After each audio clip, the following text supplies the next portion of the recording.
సదా స్మరామి. How Venky and Gopi? మీరు రెబలా లేకపోతే సునీతం? అసలు రెబల్ ఆయనే. ఈ కథ చేస్తే సూపర్ హిట్ అవుతుంది అని మీరు అనుకున్నప్పుడు అంత గొప్పగా ఉండదు, ఫ్లాప్ అవుతుంది, వద్దు ఈ కథ మనం టచ్ చేయొద్దు అని ఎప్పుడైనా మీ ఇద్దరి మధ్యలో డిస్కషన్ వచ్చిందా? 2005లో మా ఇద్దరి మధ్య ఇది వచ్చింది. ఏ సినిమా అది? నాకు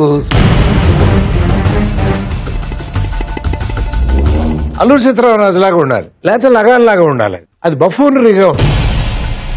ఎన్టీ రామారావు గారు ఒక ఫంక్షన్ లో వెనక నుంచి మిమ్మల్ని కొట్టారంట కదా? కొడతా అడిగితే తెల్లవార్లు నిద్రపోలేదండి. మా ముగ్గురులో ఎవరన్నా దెబ్బలు తిని వస్తే ఏ ఏంటి ఏడుస్తావా ఎలాండే అనేవాడు. ముగ్గురు వెళ్ళి కొట్టొచ్చాడు. ఒక 2 సినిమాలు కథలు, పటాసు టెంపర్, 2 ఒకే ఐడియా కదా. అవి 2 ఒకే రోజు రిలీజ్ అయితే ఏమయ్యేది? నీకేమన్నా భయంగా ఉంటే చెప్పు. నీ సినిమా రిలీజ్ అయినాక 50 రోజులకు నేను రిలీజ్ చేయాలి. యాక్సిడెంట్ అయ్యి ఫిబ్రవరిలో రిలీజ్ అయిపోవాల్సిన సినిమా జూన్ దాకా కనిపిస్తుంది.